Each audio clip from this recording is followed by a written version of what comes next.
MLA అన్నాక బోలెడు పనులుంటాయి. క్షణం తీరిక లేకుండా సొంత ఖజానాలో సంపద సృష్టించుకోవాలని పార్టీ అధినేత చంద్రబాబు నాయుడు ఆదేశాల మేరకు పచ్చ ఎమ్మెల్యేలు బిజీగానే ఉంటారు. అటువంటి ఎమ్మెల్యేల తండ్రులేం చేయాలి? తమ పుత్ర రత్నాలు అహోరాత్రులు అక్రమార్జన చేస్తూ ఉంటే వారికి తమ వంతు సాయం అందించాలి కదా. ఆ అక్రమాల్లో కొన్నింటిని తామే చేసి పెట్టేస్తే కొడుక్కి కాస్తైనా రిలీఫ్ ఉంటుంది కదా. ఇలా ఆలోచించిన ఓ బాధ్యత కలిగిన తండ్రి మంత్రి అయినా తన కుమారుని కన్నా తానే ఎక్కువ బిజీ అయిపోయి నియోజకవర్గాన్ని దున్నేస్తున్నారు. అసలు నియోజకవర్గానికి ఎమ్మెల్యే ఎవరు? కొడుక?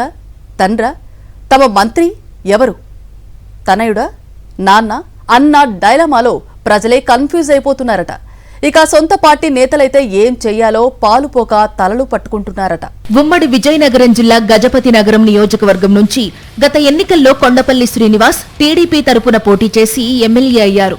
మొదటిసారి ఎమ్మెల్యే అయినప్పటికీ కొండపల్లికి మంత్రి పదవి ఇచ్చారు చంద్రబాబు నాయుడు. పార్టీలో సీనియర్లను కేబినెట్లోకి తీసుకోవద్దన్న లోకేష్ సూచన మేరకే చంద్రబాబు నాయుడు కొండపల్లి వంటి యువకులకు మంత్రి పదవులు ఇచ్చారు. సూక్ష్మ మధ్యతరహా పరిశ్రమలతో పాటు గ్రామీణ పేదరిక నిర్మూలన శాఖలను కొండపల్లికి అప్పగించారు చంద్రబాబు. మంత్రి కొండపల్లి శ్రీనివాస్ బాబాయ్ కొండపల్లి అప్పలనాయుడు మాజీ ఎమ్మెల్యే. శ్రీనివాస్ మంత్రి కాగానే తన బాబాయ్ కుటుంబాన్ని పూర్తిగా పక్కన పెట్టేశారట.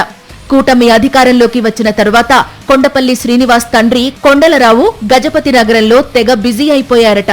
నియోజకవర్గంలో ఏ ప్రభుత్వ కార్యాలయంలో ఏ పని కావాలన్నా కూడా కొండలరావు దగ్గరకు వెళితే సరిపోతుందన్నంతగా ఆయన జోక్యం పెరిగిపోయిందట. నియోజకవర్గంలో అన్ని రకాల మాఫియా కార్యకలాపాలు కొండలరావు కనుసన్నల్లోనే నడుస్తాయట. మున్సిపాలిటీలో టౌన్ ప్లానింగ్ విభాగం అయితే కొండలరావు చెప్పినట్లే నడుచుకుంటోందట. మంత్రిగారి తండ్రి వ్యవహారాలపై టీడీపీ నేతల్లోనే తీవ్ర అసంతృప్తి నెలకొని ఉంది.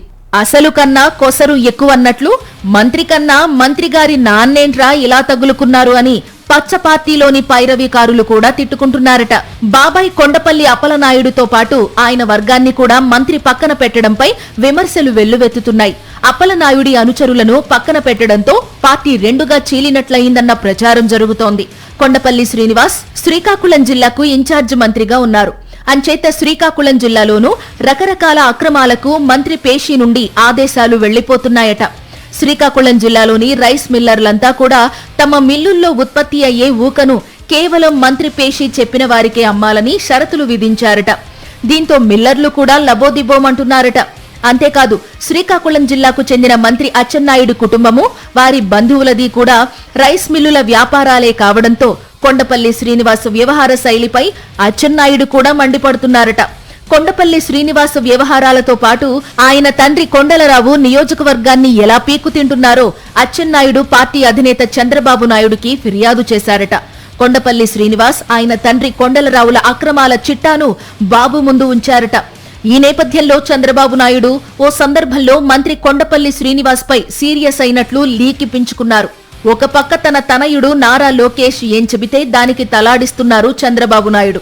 గజపతి నగరంలో తండ్రి చెప్పినట్లు మంత్రి నడుచుకుంటున్నారు. ఇందులో పెద్ద తేడా ఏముంది, తాము చేసిన తప్పేముంది అని మంత్రి తండ్రి కొండలరావు లాజిక్ లాగుతున్నారట. ఎమ్మెల్యేని ఇమ్మంటే పీకు తినేవాడిని ఇచ్చావేంటి భగవంతుడా అని నియోజకవర్గ ప్రజలు భగ్గుమంటున్నారట. పార్టీ కార్యకర్తలు సైతం మంత్రి ఓవర్ యాక్షన్ ని, ఆయన తండ్రి గారి పెత్తనాన్ని భరించలేక రగిలిపోతున్నారట.